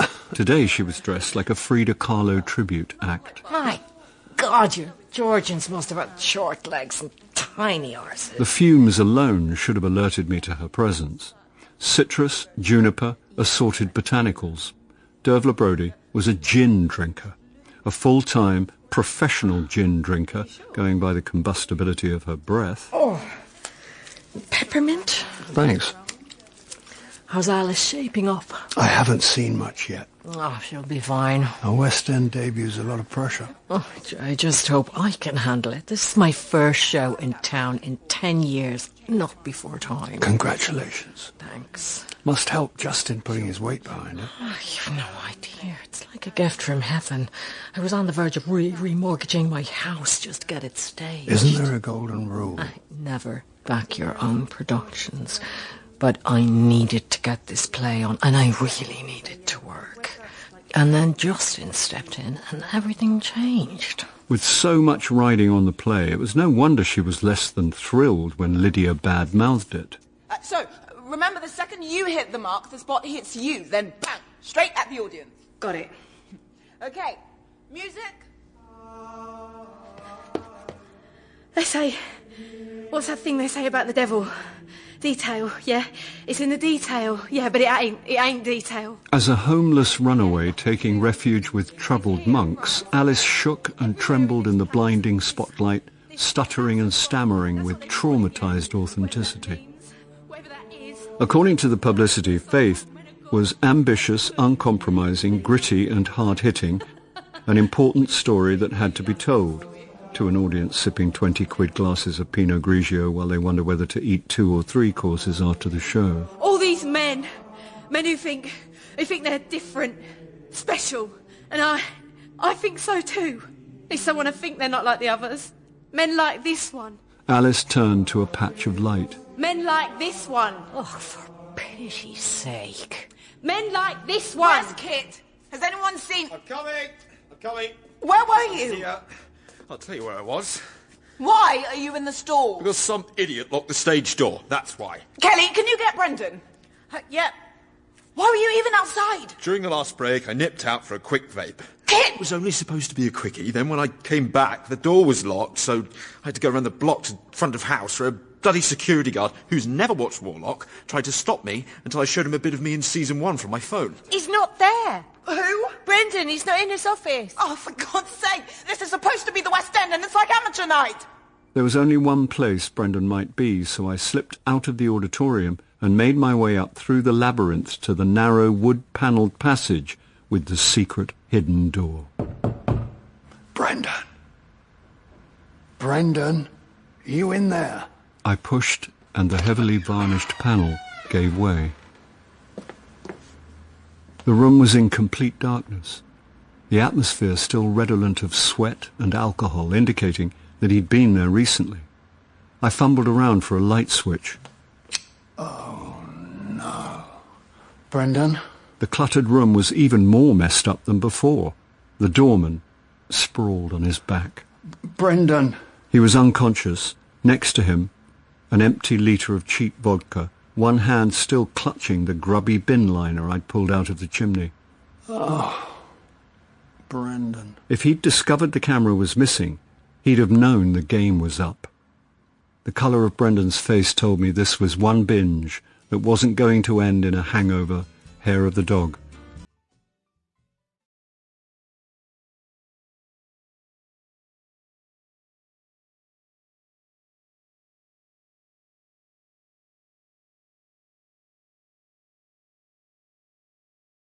Pass the time. Yeah, rub it in, why don't you? Yours a bundle of fun this morning. Well, you wouldn't be the life and soul of the party if you'd had my week. I suppose a 2-corpse week entitles you to be grumpy. Maybe now you'll stop poo-pooing my suspicions about Lydia's accident. I didn't poo-poo. You and Morris poo-pooed from the outset. If we can extricate ourselves from the poo-poo rut, there may be an upside to Brendan's death. A tad insensitive.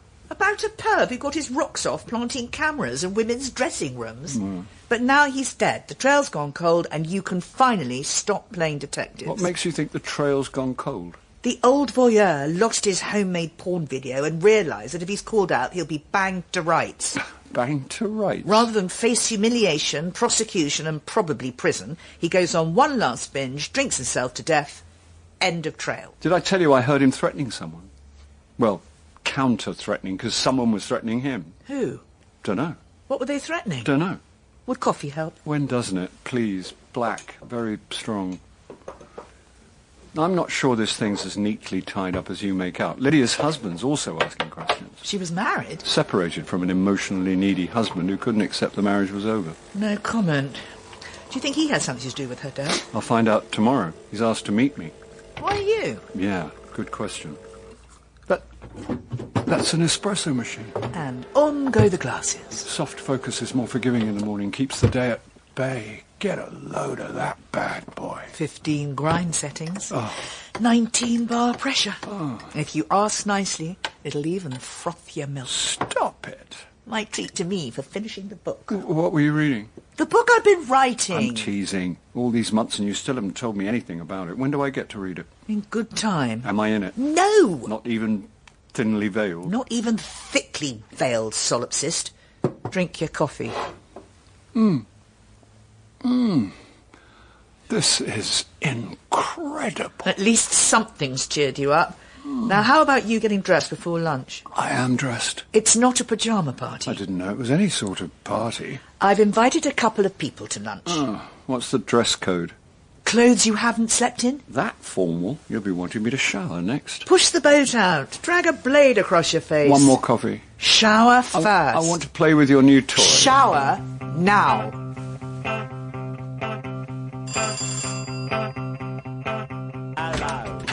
Morris. Ah, there she is, the author du nos jours. Mwah, mwah. You didn't say Morris was coming. I told Charles he can sit with the grown-ups if he behaves. I'm not a child. Debatable. Why aren't you doing whatever it is you do when you're actively not getting me work? Everyone's allowed a weekend, and anyway you are in work. Only because Justin Grover specifically asked for me. Sophistry. Frances invited me to lunch as a thank you for introducing her to Bethan. Bethan? Bethan Jeffries. Keep up, Charles. Who's Bethan Jeffries? That'll be me. You found us all right. I followed my nose. Was it the plume of papal smoke? Or the pine disinfectant he used as aftershave? It's pleasantly astringent and alpine fresh for a matter of mere pennies. We haven't been formally introduced. Charles. I've heard so much, I feel I know you already. Oh, what's she been saying about me? Your face, Charles. What about it? You do look a bit flushed. Go and wash that stuff off now. Oh, no. All for a matter of mere pennies. Shut up. Is he all right? I've been asking that for years. Don't stand on the doorstep. Come in, come in. Would you be very greedy to take some more chocolate tart? Please, I only eat the leftovers. Oh, in that case. Frances tells me you're rehearsing a new Dervla Brody play. It's called Faith. Another verbatim piece. Verbatim's her thing. Always was. You know her? Did. Here you are, Morris. There goes my beach body. What's it about? A real-life scandal at a monastery back in the 90s. Apparently she spent a year recording the brothers. Every stutter, and That's her process. What's your process, Francis? Lock the door and put on noise-cancelling headphones to block the sound of Charles droning along to Howlin' Wolf. I do not drone. Whatever you're doing, Francis, it's working. I wouldn't know. She won't let me read it. I don't want to jinx it. The Curse of Paris. Have I missed something? When Charles's name appears on a cast list, insurance goes through the roof and actors start making funeral plans. Don't listen to him. 2 people have died since they moved into the Afra Ben. Really? That's awful. Yes. Dervla Brody's first West End show in 10 years. I meant awful for the people who died. But, of course. On the other hand, her career's been on a steady decline. And here she's been touting herself around trying to get gigs writing soaps. She's up to her neck in debt, so she really needs this show to work. How do you know her, Bethan? I knew her a long time ago at the Royal Court. What were you doing there? Acting. Ah. That court job was my first and last decent role before I bailed out. What was it you didn't like about a life of penury, paranoia and insecurity? Actually, it was a lost weekend with Dervla that did it for me. Really? It was around the time she won the Best Newcomer Award. She was in a Flavour of the Month. If you like the taste of misery. One Saturday after 2 shows, a load of us went for a drink, except Dervla doesn't do a drink. Anyway, everyone peeled off, apart from me, another actor and Dervla. Then someone said there was a party. We turn up at a flat in Camden. I don't know whose. Someone in the music business. Uh-oh. As soon as Dervla rolled a tenner, I should have got the night bus home. But I was young and, up for new experiences. I want to be the boring but sensible friend who gets you the hell out. Not before she's finished the story. I don't know what happened to Sunday. I woke up Monday lunchtime in a room I didn't recognise. Dervla was on the floor, completely out of it, and I was wrecked. My head was throbbing, and there was this repeated noise which I thought was inside my skull till I realised it was a camera. As the room came into focus, I saw someone taking photos. Of what? Of me. Weird. Creepy. He just stood there, snapping away. Who did? The other actor from the show. Fantasy's not my thing, but apparently he's now in a huge series called Warlock Wars. Not Justin Grover. I've never told anyone his name before. Isn't that odd? Actually, I'm not sure it is. Justin's starring in Dervla's new show. And producing. Well, they've got history. Back then, they practically lived in each other's pockets. When you caught him out, what did you do? I'm proud to say I completely lost it. He looked Polax when I grabbed the camera, yelling at him, calling him a pervert, trying to rip the back off him, threatening to call the police. Good for you. I made so much noise, Dervla woke up. She didn't seem surprised or anything, just told him to give me the film. I spent the rest of the day walking around London wondering if I'd imagined the whole thing. What did you do with the film? Threw it away. In retrospect, I wish I'd kept it as evidence. I still wake up some mornings feeling guilty. You're not the guilty one. But I bet he's done it with dozens of other girls too scared to stand up to him. That's how they get away with it. He didn't have the kind of profile or clout he's got now. Next night he tried to make out it was all a silly misunderstanding. But I already had doubts about the business. That just put the full stop on it. Morning doing a tech run of an interminable scene in which I stood in a spotlight declaiming, "Even monks have doubts. I told the girl, but she just laughed." That was it, after which nothing for hours. So I strapped on my crampons for the ascent to my dressing room. Light-headed and oxygen-starved, it was a toss-up between tea and... You need to click unmute. I know how to unmute, you patronising... There you go. Well done, you. I've got a partners meeting at 5, so I'll cut to the chase. You were friendly with Lydia. More colleagues. You had lunch with her the day of the accident. Actually, lunch was curtailed when she ran after some bloke who'd been staring at her through the window. That was me. I was keeping an eye on her. I'd heard Neil was a needy husband, but when does needy become controlling? I wrongly assumed Lydia would grow out of student theatricals. I thought a few rejections would bring her down to earth. We'd settle down, start a family. But she had other ideas. No one was going to get in her way. Funny how you can know someone and not know them at all. Was this whey-faced salaryman really capable of a creme passionnelle? She didn't suffer falls. She told our playwright what she thought of her script. cross her at your peril. I can't believe she's... About a year ago, she said she wanted some space. Since then, she's been sofa surfing, so when I saw you together... Not my sofa. I don't even own a sofa. It's my wife's. Like I said, just colleagues. Right. Neil was puffed up, but pomposity wasn't a crime. Visibly deflating before my eyes, I couldn't imagine a man less likely to kill in a fit of jealousy. Oh, thanks for your time, Charles. I'd better get off to my next meeting. I steeped a bag of Builders and opened my mini-fridge. Over the weekend, my semi-skimmed had turned into unnatural yoghurt, so I went on the cadge and ran into... Oh, careful. Sorry. Oh. Sorry. Never knowingly underdressed, today Dervla had gone for Land Girl meets Rosie the Riveter, complete with red headscarf which picked out the colour of her bloodshot eyes. How was your weekend? Actually, I met someone you know. Huh? Bethan Jeffries. That's a name I haven't heard in a long time. She said she was in one of your first plays. At the court. Dustin was in it too. Yeah, I think so. Morning, all. Oh, we were just talking about you. Yeah, sorry, guys, I've got to go. Did you get the Bible? Bible? Oh, yeah, it arrived this morning. Say hi if you see Bethan again. Bible? Series Bible for Warlock Wars. What can I do for you? Yeah. You got any milk? Oat, almond or soya? Cow? I'm off dairy. I'll take what's on offer. Bring your mug to my room and have a catch-up.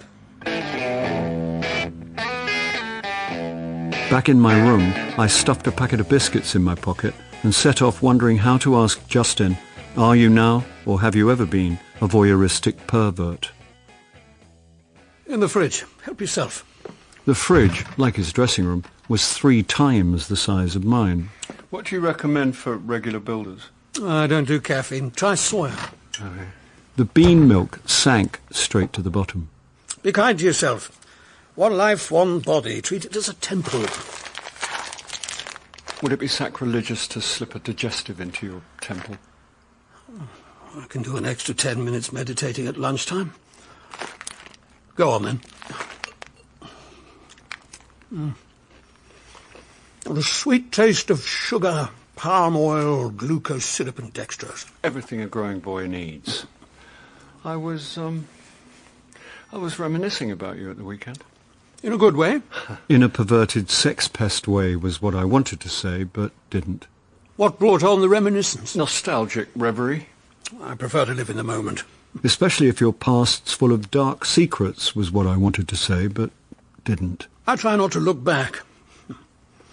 I've never even watched an episode of Warlock. How come? Well, firstly, I can't stand watching myself act. Who can? Kit Astley, for one, but he's not really an actor. He brings his own thing to the party. A jawline, biceps, and a massive fan base. Is that why you cast him in this? Well, thanks to Kit's Instagram, tickets sold out 12 minutes after the site went live. What's the other reason you don't watch Warlock? I prefer to move on. You're leaving? Good God, no. Sort of death or personal catastrophe, they'll have to drag me off set. I've got my own action figure. I tried to imagine a Charles Paris doll with fully jointed knees, nicotine-stained fingers and miniature whiskey bottle. You have to keep moving on to the next thing. Like this? Exactly. I had lunch with someone who worked with you at the Royal Court. Actually, it was another Dervla play. Actress called Bethan Jeffries. Doesn't ring any bells. She's not acting anymore. Well, this life's not for everyone. It wasn't so much the life, more a Me Too thing. Nasty. But these things happen.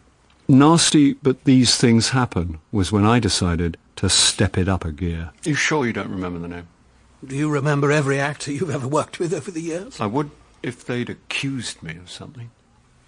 Don't follow. He was either telling the truth, or this was the best bit of acting I'd seen him do. This... what's her name? Bethan. What's she supposed to have accused me of? Taking compromising photos of her without consent. What? At a party in Camden. That narrows it down. Dervla was also there. She was at every party from the mid-80s to the millennium. Not that she'd remember. She remembers Bethan. Well, I don't, and I'm afraid your friend's mistaken me for someone else. Another Justin Grover, star of Warlock. She can't go spreading rumour and gossip wherever she... Who else was at this lunch? Me, my wife, my agent. Morris Skellen. The gossip's gossip. You know, stuff like this sticks. It ruins reputations, destroys careers. What does she want? Want? They always want something. Who's they? And what do you mean, always? Has this happened before? Oh, no.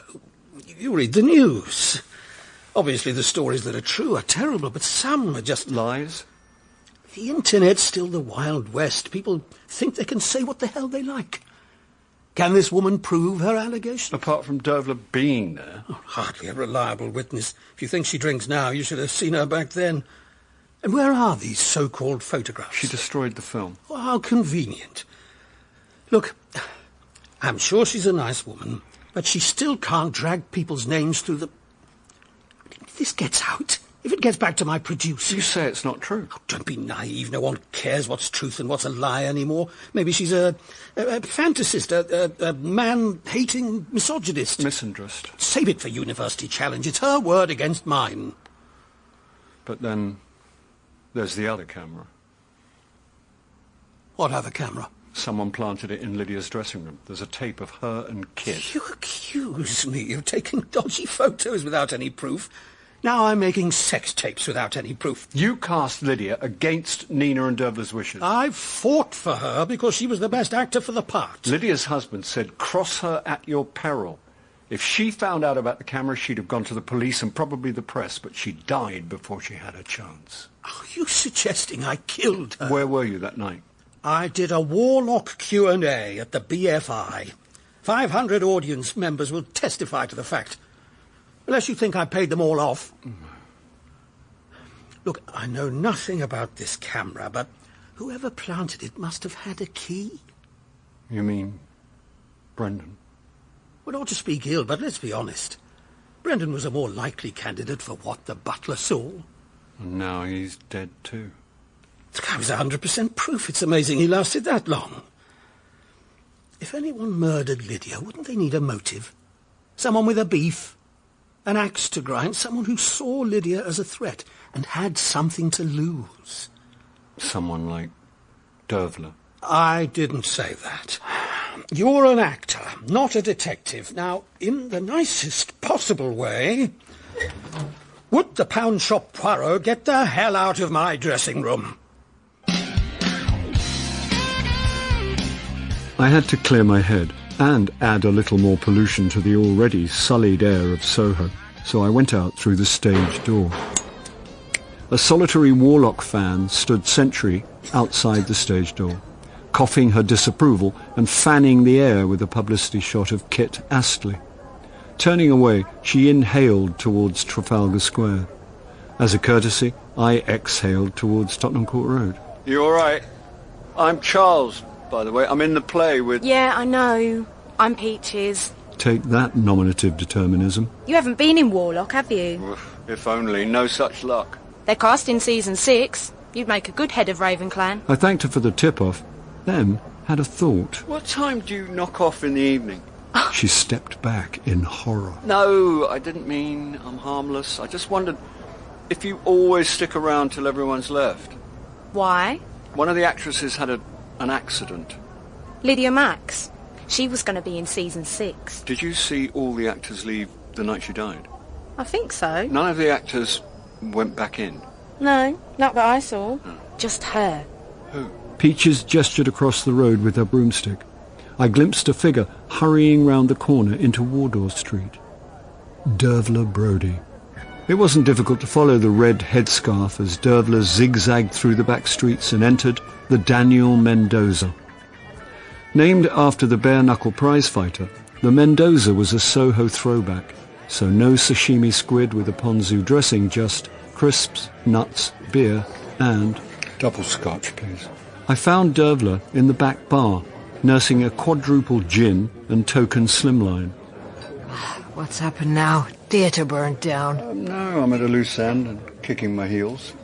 Do you mind if I I'm not a good drinking companion this afternoon. One of those days. One of those lives. There, I've done it again. You'd be better off drinking alone. I don't mind if you don't. There are many types of drink and many types of drinker. Dervla's style was needful and joyless. She took a morose mouthful. Sometimes I wish I'd never written that first play. Why? Success is wasted on the young. He gave me the false notion that it would always be that easy.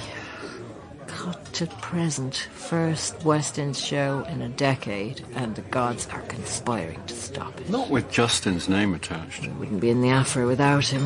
And it's not like he needs the work, but I suppose you know where the bodies are buried.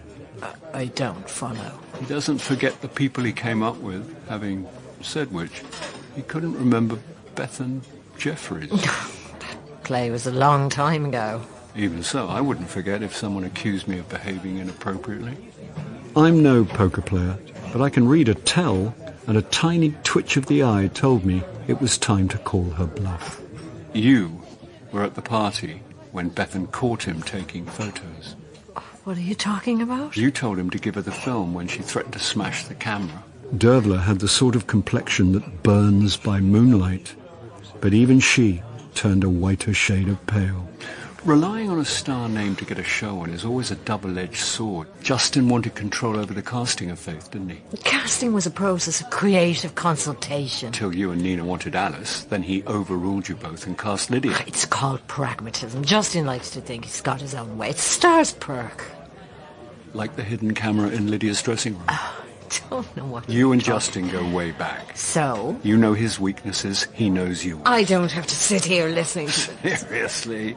What? I haven't heard that line outside of soap. Oh, said the actor who thinks he's a detective. And I don't write soaps. You've been trying. It's not against the law. And they pay, which must be handy for a writer with debts. Oh, tell it like it is, why don't you? I will. And feel free to stop me if I'm wrong, because 2 people are dead, and I think you know why. Let me get a notebook out. I'm always up for a plot. Why is Justin doing this play?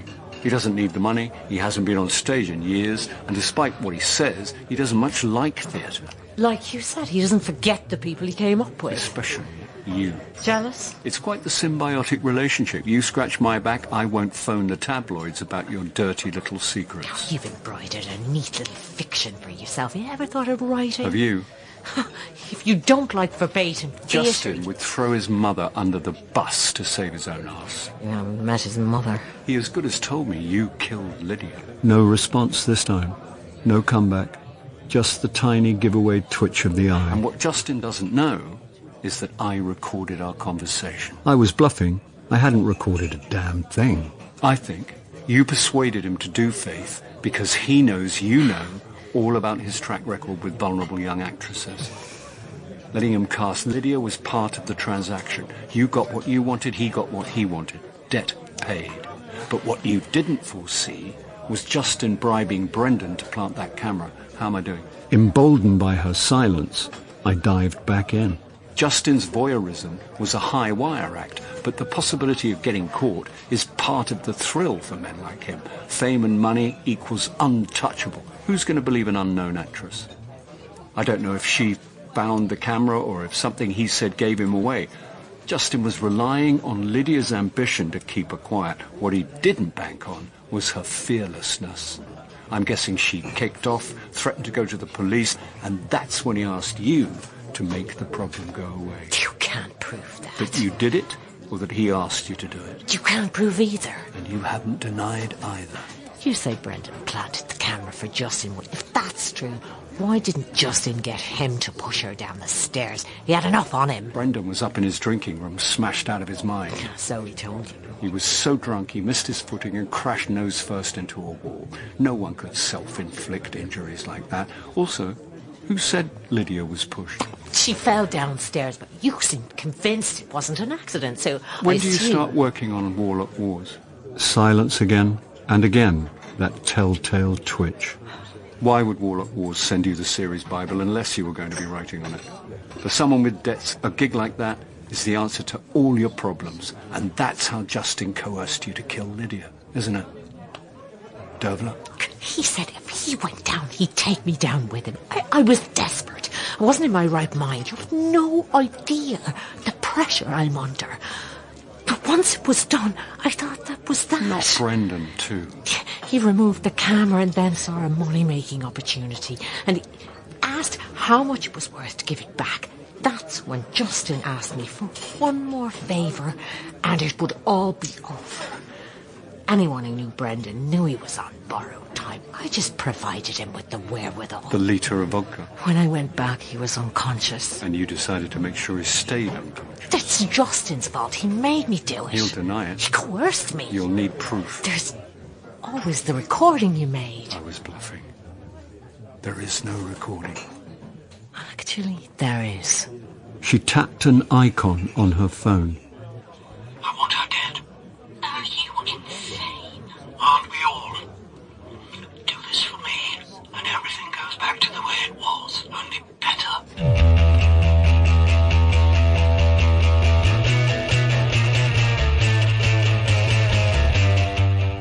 Things went back to the way they were, only worse. Dervla's evidence ensured that Warlock Wars ruthlessly dispatched Justin's character off-screen. He didn't even get a death scene. Charged with murder, they both remain on remand awaiting trial. Needless to say, Faith closed before it could open, and I was back out of work.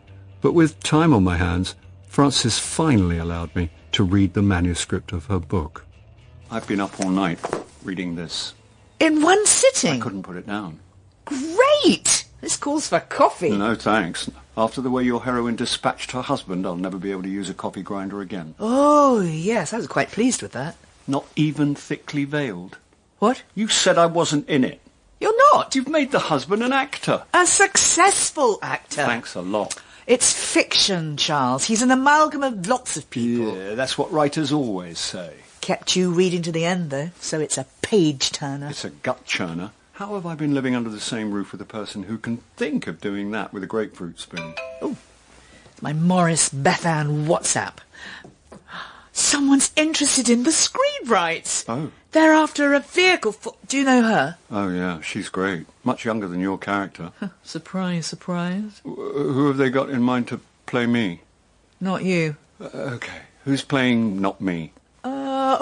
Some young. Sure you don't want a coffee? Frances. You can play with my coffee machine. Show me the... Kit Astley? Oh, no. Well, who needs actors when you've got a jawline, biceps, and a massive fan base? In A Deadly Habit, Charles was played by Bill Nye, Frances by Suzanne Burden, and Morris by John Glover. Justin was Tony Turner, Dervla, Jane Slavin, Bethan, Christine Kavanagh, Peaches, Eleanor Coleman, and Neil, Simon Ludders. A Deadly Habit was written by Jeremy Front from the book by Simon Brett. The director was Sally Avens.